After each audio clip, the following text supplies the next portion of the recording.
arena for the lineups. You can see what they're rocking with. Whole lot of flickers, whole lot of athleticism for Aurora. Okay, sorry, it was indeed a Lucas Jungle. It was, yep. Hey, let's go ahead and throw it over to the caster desk to go ahead and take us into game 2.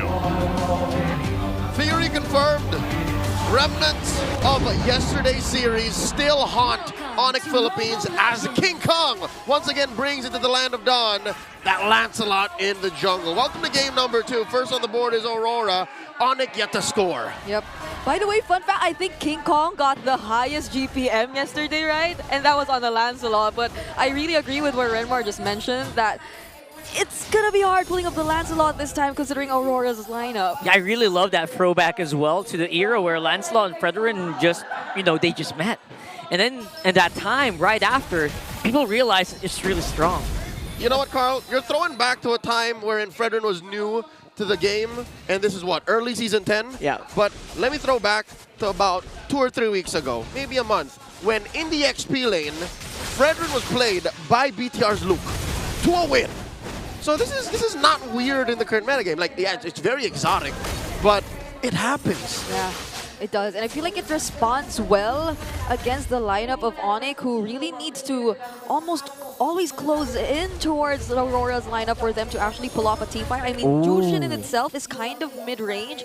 And we did mention that it can be quite difficult, but for a team that, or for an idea which is just simply trying to stop ONIC Philippines, and I feel like it's going to be really effective, or even just catching Brusco or stopping him in his tracks. Oh, speaking of getting stopped in his tracks, Renegade might be in trouble here, forced to use a flicker to get out.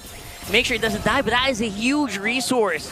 And very basically done here by ONIC. Amazing dodge from that Phantom execution. He saw it a quarter of a second before King Kong pressed it. Yep. Fortunately, there was the flicker indeed that was available, but now it feels like just because of that simple resource that ONIC Philippines knows is unavailable for Aurora, they will be the ones to try to scout the area first. But Demon Kite, he's quick to respond, and he's the one starting things up. They're actually getting started here, and they're focusing on the Fredrin.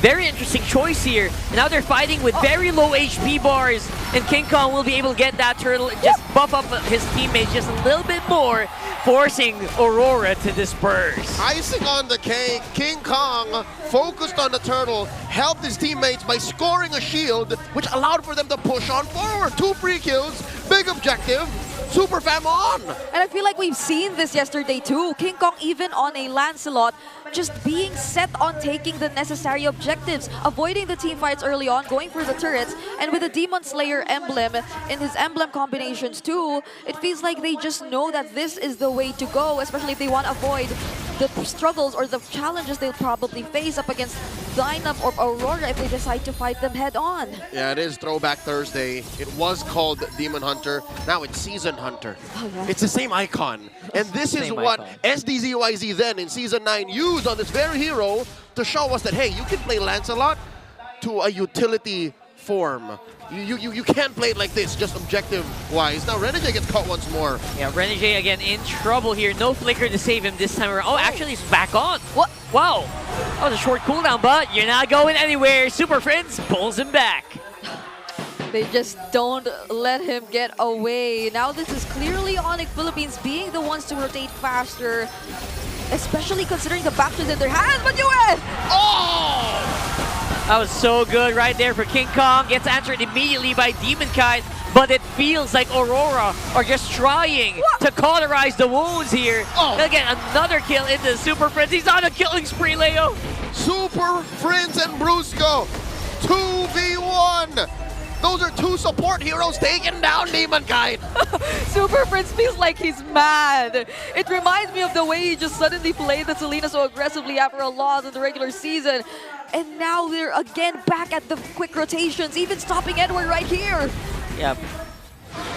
Gonna go pulling it back for the next possible turtle fight, but I don't know. Aurora doesn't feel like they're ready to take this just yet. No, despite having a Fredrin again in the XP lane and a Lucas being so strong when you're fighting in the paint, Aurora seem to be doubting their early game strengths. ONIC has single-handedly used the Lancelot once again to full effect. It wasn't a fluke yesterday. That wasn't a fluke. That was a fluke. Oh my goodness, it's already a 3K gold lead for ONIC Philippines. And they know fully well where Aurora is. And you can say the same for Kellera this time around, but it's ONIC in the lead, so you could expect him to go online a little bit earlier compared to game number 1. Check it out. Edward's first and last veteran game was back in Season 12 in a playoffs match against ONIC. This very ONIC. Wow. Wow, that's a big throwback. I'm very glad our stats people got it. It wasn't weird. It wasn't weird. It wasn't weird. It happened. We're not Mandela affecting y'all, all right? It is Throwback Thursday, and our production is confirming that this did happen. Yep. Right now, we're looking at the items so far for both of our teams. Only one has already, or only King Kong and Dominic have already secured their first core item so far. But this is ONIC Philippines paying full attention to the gold lane. Fortunately, Renegade is here to guide and protect Demon Kite, but I feel like they won't be letting Demon Kite freely do his farming any further. Yeah, just to add to that, there's not much Renegade could do. Demon Kite senses it. Here's the conceal. Super Prince still engages. Oh Man, Super Prince, like we're gonna mention, is very, very mad, or looking like it, inside the Land of Dawn here. Just even diving under that second turret. Oh, force him to fight on top side though. Beautiful engagement. 3-on-1. No chance for King Kong to make it out. That was so quick. The flicker into the title strike. Even with barely no vision on where exactly in the bush he was. In other words, pulling back Brusco as well. Super Prince still has some pretty good DPS even on his own. Putting Renegade on almost half. Look at that. This is probably one of Super Prince's most scariest forms. Like when he's able to do all this on the Jushin without being, or without any fear up against Aurora, despite the potential presence of like a setup into the burst damage that can be provided by UA, they just seem to know that they're way ahead for them to fear that. Super Prince is here to prove to us that this lineup works. Again, despite the lack of burst, again, the conventional understanding what burst is in the current metagame, the Super Fam has a chip on their shoulders. They want to make this lineup work, and so far it is. 2 turtles in, a solid 2,500 gold lead. Junglers are beating up. Yeah. Speaking of junglers, look at those 2 junglers on top side. King Kong and Demon Kite, a little bit of a high five to each other. And look at that as well. ONIC forced out the feathered airstrike, so I think that's a very confident turtle going over to King Kong. And it was Brusco who started it all. Now they're going for mid. Big knock-up into the Tsunami Slam, but there's just no coordination whatsoever on the side of Aurora. Everyone is just running for their lives, Leo. Unfortunate. To be fair, I think Renegade was taking away ONIC from his backline, all right? That's why he brought him there, but it cost him his life. It was worse. Even Edward had to pay the price, but Que sera, when you're down 4K like this, fresh off a turtle take, and ONIC means business, this is what you can expect to happen. Yeah, and it was really surprising to see that the crop of that was still casted. And there you go. This time around, no fear whatsoever in the eyes of the Super Fam. Looking at Aurora head on and looking at them under their towers. It's only been 8 minutes, but look at this. Even Renegade, he's feeling the damage from the single Thorn Rose that King Kong is able to dish out. Super Fritz, you're a mage. You're not supposed to be underneath a turn with no minions like that. Okay, in fairness, one of the tankiest mages in the game, but still, right? And the guy who introduced the entire Brave Smite concept, tanky emblem combinations for a mage. So it's surprising to see that he's not higher up there in the damage taken leaderboards, but you know. He's remixing his own rendition of the Jushin. It's a remix of a remix. This is the 2025 version of how you play it. And here's the thing. Here's what I'm afraid of, all right? Kellera's only been getting assists. He hasn't really even taken to the skies to actually get kills. Yep. And compared to earlier, there was no need for him to go for the Wind of Nature immediately, but Renegade... Oh, straight into the fight. I think that was a pretty forced Tsunami Slam. He's gonna go down as well with a few easy hits. King Kong playing it under these 2 turrets. And again, no fear whatsoever in the eyes of the Super Fam. Cyril Perez almost gave everyone from Aurora a signed face photo cards. Just here we go. Shing, shing, shing. Look at that. Just using these feathered airstrikes to clear the minion waves. Whoop. Aurora is trying their very best to survive. Yeah, this is a huge problem though. If Oh, your God! lineup is like this, Oh my goodness. and they get to slow you down really well, enough for Kellera to just freely throw out his arrows. Like, this doesn't normally happen. The 1-1 gets bursted down, but in this scenario, ONIC Philippines, through the Jushin, through the Baksha, whenever Aurora gets a little close, they almost always find a way to stop them from getting back safely. Again, hindsight is 2020, but I think this is what ONIC was going for in Game 1. This kind of play style. I mean, it's pretty similar, right?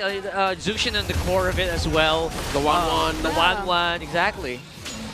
So that probably was the plan all along. And only now they're able to show us how it actually is executed with that almost 10K gold lead in 10 minutes that they've been able to secure in their hands. Aurora, at least they have the Farsa this time around. They have the carry as well to deal with the waves that could potentially come in. But they have to be careful of Kellera and the crossbow attack. He is applying pressure alongside Brusco. I don't know if Aurora knows that Kellera is here with the Bruiser. Lord spawns in mid, waiting to march in. 10K up. This is ONIC's game to lose. Concealed by Brusco. 11 minutes on the clock. They are diving in with that Lord. 2-man knockdown by Kirk here. Edward is in trouble. His brethren can't really stand the DPS for long. And now that turret is going to go down. Slow and steady. He doesn't even have enough time to use the Appraiser's Wrath if he wanted to. He can't. He just can't. He flickered away. That's just how fast they're able to burst him down without any major ultimates used just yet by ONIC Philippines. Look at ONIC, they're starting to go to the drawing board. They're looking for an angle of attack, and they are attacking a west way they know how. Right in the front, right to the base of their opponent. Diving in, that's going to be King Kong going down though. But where is Kellera? What's Kellera looking like? He's going to be forced to back off. That's 2 members going down for ONIC. This attack is not as clean as I thought it would be. For the first time in a while, ONIC suffer casualties. 2 for 2. Edward and Demon Kite for Kirk and King Kong. Man, that last inhibitor down bottom cost ONIC a lot. Yep, we'll be seeing the instant replay in a bit where Kellera actually, in that particular sequence, was able to use the crossbow of Tang, but fortunately for Aurora, it actually transferred immediately from Edward to Demon Kite, 2 of those heroes in Aurora's lineup, which are expected to tank the damage from Kellera. And so Yue, Dom, and Kite, they were just able to focus down on clearing out the waves and defending their base. But this is something that allowed ONIC to clear all of Aurora's base turrets, and that just keeps that 10K gold lead intact for ONIC Philippines. Closer to about 9, but they have stopped the bleeding. But the onslaught continues. Oh, what is this? Okay, nice try here from Renjay, but that's going to be purified out of the way. 4v5 right now. ONIC is on a rampage. They're just not stopping for anybody. Edward can't even put down the Appraiser's Wrath in time. And now it's an empty base. 3 members of Aurora to defend against an onslaught of ONIC members. It's just impossible to fight. Demon Kite goes down even after that full combo, and that's game number 2 in the bag for ONIC.